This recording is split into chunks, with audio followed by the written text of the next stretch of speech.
On my son's wedding day, my daughter-in-law shoved my wife into a puddle of mud right in front of 200 guests, then laughed out loud like it was some kind of entertainment.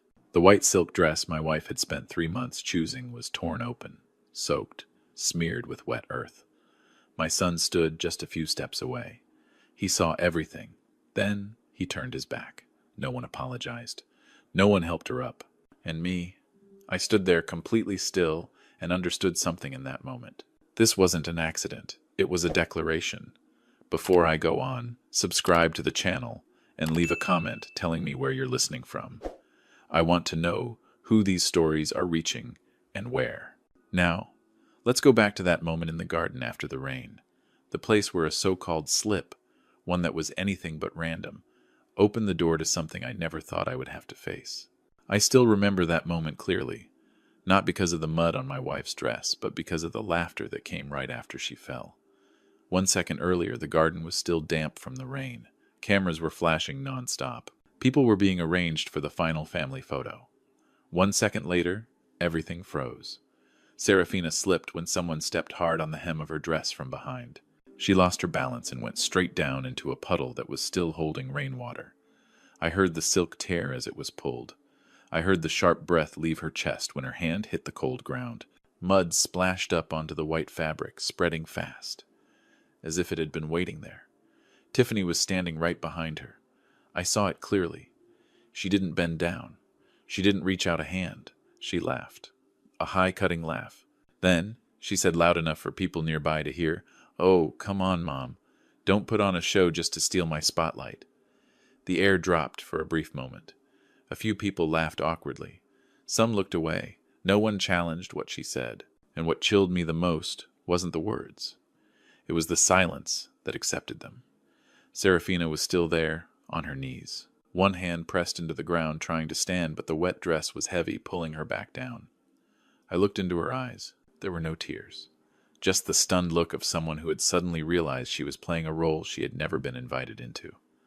Then I looked at Julian. My son stood a few steps away. He saw everything. He heard every word. Instead of moving forward, he adjusted the cuff of his suit, turned his head, and pretended to listen to the photographer, arranging the group. In that instant, I understood this was no longer just a matter between a mother-in-law and a daughter-in-law. Someone from the bride's side commented that the garden was slippery after the rain, that older people needed to be more careful. Someone else whispered about the photo being ruined. No one mentioned the foot on the dress. No one repeated the words that had just been said. Everything was covered with smooth, polite remarks, as if refusing to name it could make it disappear. I stepped forward and helped my wife up. Her hand was cold, coated in mud. I brushed at the dress out of habit, knowing there was no way to make it clean again. Serafina shook her head slightly, telling me not to say anything. Even then, she was still trying to protect our son's dignity after hers had just been dragged through the dirt. The cameras started flashing again. Someone said we needed to continue to stay on schedule. Tiffany had already turned away. Her smile was back in place, as if what just happened was nothing more than an extra detail in her perfect script. As I took my assigned spot, a clear contradiction hit me. I was attending a wedding I had quietly paid for piece by piece. Yet I was being treated like someone who should step aside out of the frame.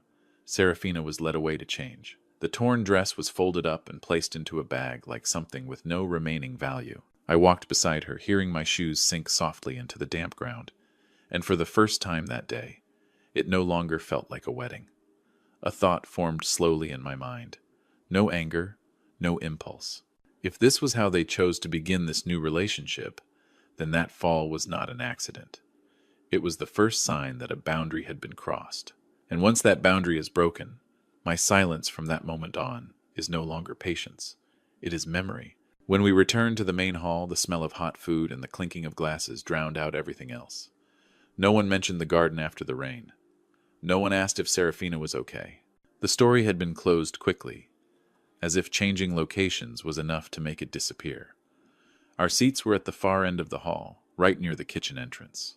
A small table, slightly wrinkled tablecloth, separated from the large round tables where Tiffany's family was laughing loudly. I looked around and understood this wasn't accidental. The spot had been chosen carefully, far enough to stay out of the main photos, close enough to be easily ignored.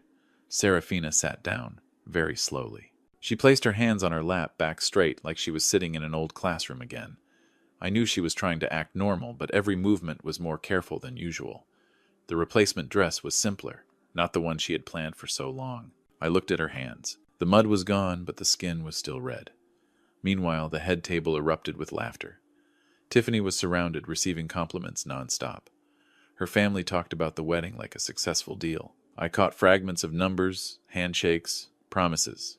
No one said our names. I stood up and told Serafina I was going to get some water. The truth was, I needed air. The hallway behind the hall led to a temporary changing area for both families. The door wasn't fully closed. Light spilled out just enough for me to see shadows and hear voices. I wasn't trying to listen, but when I heard my name, I stopped. Tiffany's voice came first. Confident, unfiltered. She spoke about the future, about things that would soon belong to Julian. Then, an older man spoke. I assumed it was her father. He mentioned a life insurance policy, spoke about $2 million as if it were obvious, like an account already waiting, just pending the right moment. They talked about property, about transferring names to keep things simple, about business debts that needed quick handling. Every sentence was polite, calm, and underneath it all, I heard anticipation. Then Julian spoke. My son. His voice was lower, more cautious.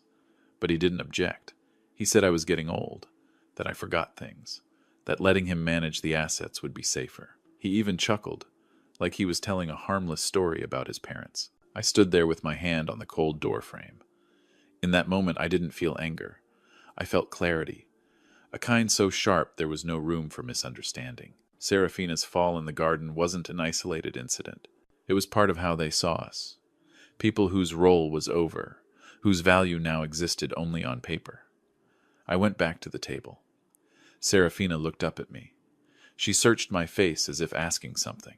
I shook my head slightly. Not yet. I sat down, lifted my glass, and didn't drink. The music grew louder, covering private conversations. On stage, someone spoke about love and unity. I listened and felt nothing. We didn't stay long. I told Serafina we should leave early. She didn't ask why. She stood up, put on her coat, and nodded. No one noticed us leaving. The hall doors closed behind us, cutting off the music and laughter, leaving a silence that felt real. Outside, the rain had started again. Not enough to call it rain, just enough to dampen our shoulders. We walked slowly through the parking lot. Serafina held my hand. This time, she held it tight. On the drive home, neither of us spoke. I focused on the road. In my mind, the pieces began to fit together. The seating arrangement, the comment in the garden, the conversation behind the door. All of it pointed to one thing. They had already decided who we were in this story, without asking. When we got home, Serafina sat down and sighed. She spoke softly, almost to herself. She said she was sorry for putting me in an awkward position on our son's wedding day. I looked at her, and in that moment I knew I couldn't stay silent in the same way anymore. I didn't explain what I had heard. Not yet. I only told her that things would become clear, that she didn't need to try to please anyone anymore. She nodded, but I knew she didn't fully understand. Some truths, spoken too early, only hurt more. That night, I didn't sleep much. I sat at my old desk and opened documents I hadn't touched in years, not to react, but to prepare. I understood that from this moment on, every step had to be precise, quiet, deliberate. Because when people start calculating your future like a number, silence is no longer patience. It becomes time. Time to decide which doors to close and where to keep the key. The next morning I woke up earlier than usual. The house was quiet. Only the soft sound of the kettle coming to a boil in the kitchen. Serafina was still asleep. I looked at her for a long moment, then gently closed the bedroom door. Some decisions don't need to be spoken right away. They need time to stand on their own. I started by doing nothing at all. I didn't call Julian. I didn't text Tiffany. I didn't ask about their honeymoon. The silence stretched from one day into the next. I knew they would notice. It was only a matter of time. For people who are used to attention, silence is always the first sign that a door is slowly closing. That week I canceled an appointment I had already scheduled with a broker in New York. The apartment I had planned to help Julian with. The $300,000 I had carefully set aside. was quietly removed from the plan. No drama, no explanation, just a short, final confirmation. I saved a copy and placed it in a separate folder. I called a property appraiser I had worked with many years ago. He came by in the afternoon, walked the land, took careful notes. We spoke very little. I told him to work as he always did. No rush. I didn't explain why. For me, the valuation wasn't about selling. It was about knowing exactly where I stood. Julian called on the third day. His voice was upbeat, as if nothing had happened. He talked about his busy schedule, about plans ahead. I listened and answered briefly. He mentioned the apartment, said Tiffany was excited. I told him I was reviewing some paperwork and needed more time. On the other end of the line there was a short pause, just long enough for me to know the message had landed. After that, the calls came more often. Not from Julian directly, but from Tiffany. Her tone wasn't indirect. She said Serafina should come by the new apartment to help organize things since older people at home don't really have anything to do. I listened without responding. I looked over at my wife, sitting quietly by the window. I told Serafina that if she wanted to go, she could. No explanations needed. She looked at me slightly surprised. I knew she didn't understand why I was letting things unfold this way. But I also knew she needed to see it for herself. In the days that followed, Serafina went back and forth between our house and Julian's apartment. She cleaned. She organized. She listened to cold instructions. Casual remarks that sounded harmless, but repeated themselves again and again. Each time she came home, she was more tired, more silent. I didn't ask questions. I made tea, left a warm towel, ready, and remembered everything. I placed a small recording device in her coat pocket, not to spy, but to protect. I explained why. Serafina didn't object. She just nodded as if she finally understood that her endurance was now being put to the right use. Meanwhile, I continued preparing. I met with our family lawyer, the man who had worked with me since my working years. We reviewed every agreement. All previous financial support had conditions. Those conditions had been violated, clearly, provably. I didn't need anything more than precision. Julian called again. This time his voice was lower. He asked if I was okay. I said I was. He mentioned the inheritance paperwork I had once said I was preparing. I replied that everything was under review. I didn't promise. I didn't refuse. That kind of uncertainty tests patience more than any outright no. The recordings began to add up. There was no shouting, no dramatic scenes, just steady comments, small commands, repeated put-downs, enough to reveal a pattern, enough to show character. One evening, Serafina came home late. She sat down, her hands trembling slightly. She said Tiffany had asked her to mop the floor a third time because it wasn't done right. Julian had been there. He said nothing. I listened without reacting. I turned off the stove, pulled out a chair for her, and said that starting tomorrow, she wouldn't be going back. She looked at me. This time, she didn't ask why. In her eyes, I saw relief mixed with worry. I took her hand and told her that it was enough now. That night, I organized all the files, every document in its place, every recording backed up. Nothing rushed, nothing emotional. I understood that a climax doesn't come from raised voices, but from the moment someone realizes every choice they made has been carefully recorded. When I closed the final folder, I knew I was ready. Not to confront, but to end a chapter with clarity. The silence had done its work. What came next? I wouldn't need many words for. The housewarming party was held on a weekend evening, exactly the kind Tiffany liked. Warm yellow lights filled the apartment. The music was just loud enough to cover any awkward silence. I knew about the event through an invitation sent to Serafina, not to me. That didn't surprise me. I had grown used to being kept out of the frame. We arrived on time, not early, not late. I wore an old suit, clean, well-fitted. Serafina walked beside me, her pace slow, calmer than I expected. When the elevator doors opened, we stepped into a space designed to impress. Familiar faces, from the upper circles, stood in small groups, glasses in hand, polite smiles in place. No one noticed us right away. Julian was near the large window, talking with a few men I assumed were business partners. Tiffany moved between groups, her voice clear and confident, like this was her personal stage. When she saw Serafina, she gave a brief nod, then turned away. I hadn't expected anything else. We stayed near the edge of the room. I let things unfold a little longer. There was no need to rush. People boast more freely when they believe they're safe. I heard Tiffany talk about the apartment as a finished achievement. She mentioned family support, speaking as if everything had already been signed and transferred, neatly wrapped up. Then the doorbell rang. A small sound, but enough to break the rhythm. Tiffany frowned and motioned for the assistant to open the door. When it did, two well-dressed men stepped inside, followed by a woman holding a folder. They introduced themselves briefly. I saw Tiffany pause, her smile slowing by a beat. I took one step forward. No raised voice, no dramatic gesture. I simply stood where I needed to be. I said they were there at my request. The room grew quiet, one group at a time turning toward us, attention settling into a single point. The woman opened the folder. She clearly stated the purpose of their visit, to formally announce the cancellation of the apartment purchase under the activated clauses. The property was no longer classified as personal support. It had been legally transferred into a charitable trust for abandoned elderly individuals, per the decision of the original benefactor. Tiffany reacted first. She spoke quickly, her voice sharp, asking about rights, about agreements. The woman responded calmly, point by point. Everything was documented. Signatures, dates, conditions. There was no space left for emotional argument. Julian turned to me. His expression shifted between confusion and anger. He asked why I would do this, here, of all places. I looked at him for the first time that evening, I said, because this was where everyone believed everything was already settled, and because the truth, if it must be spoken, should be spoken where it was once hidden. Tiffany stepped forward, her voice trembling, though she tried to stay in control. She said I was humiliating them in front of their guests. I didn't answer right away. I simply signaled to the lawyer, standing beside me.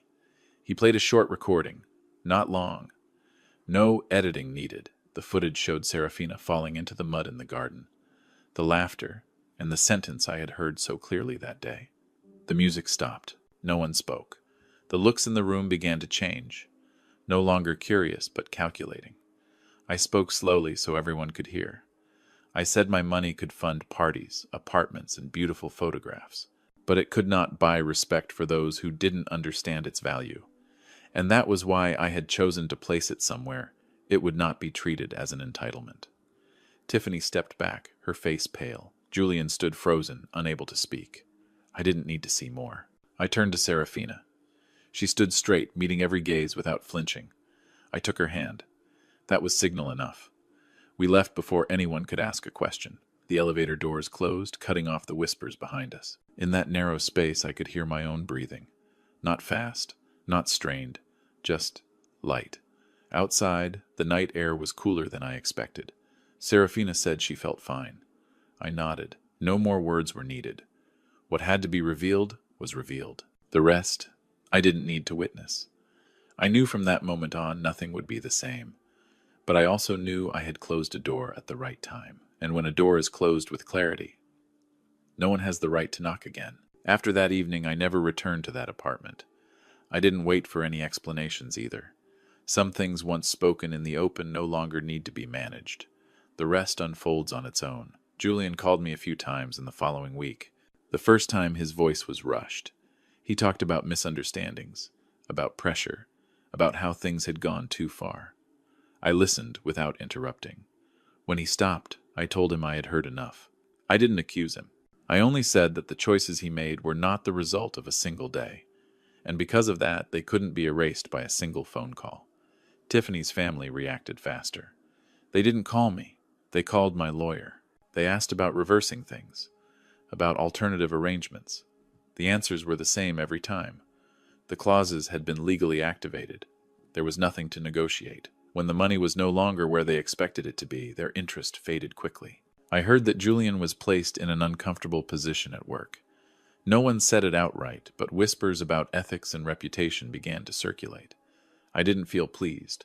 I didn't feel sad either. I understood that the consequences weren't something I created. I had simply stopped shielding him. As for Tiffany, the expenses for the wedding and the apartment didn't disappear with the party. The bills returned to the names that had signed them. No shouting ever reached me. Just a long stretch of silence. And then nothing.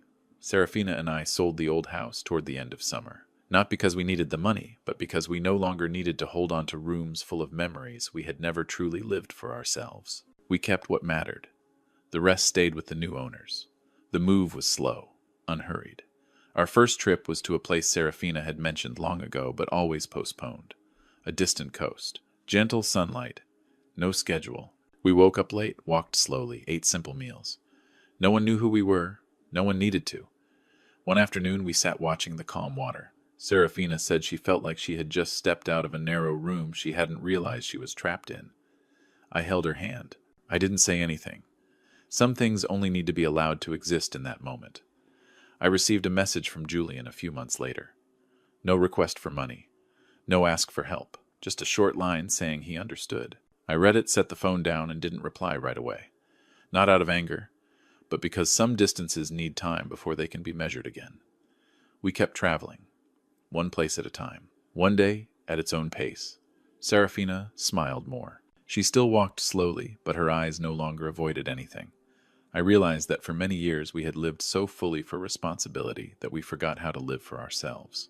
One evening, sitting outside with a soft breeze, I told her that maybe we had tried to nurture a tree that never bore fruit for far too long. Serafina looked at me and nodded.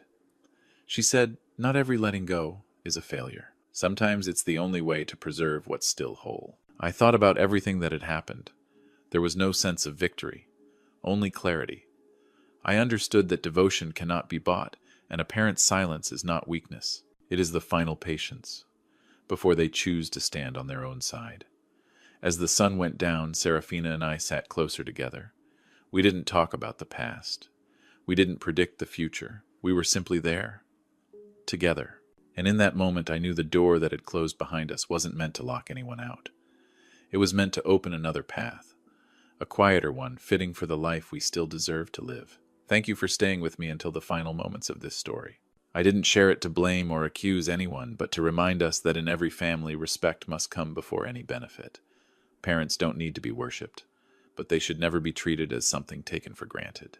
This story only finds its full meaning if it reaches someone who is silently enduring, or someone who may be unknowingly hurting those closest to them. If you feel that connection, please like the video to support the channel, subscribe for more stories like this, and share it with anyone you believe needs to hear it.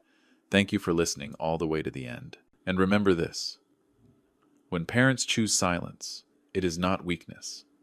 It is the final boundary before they are forced to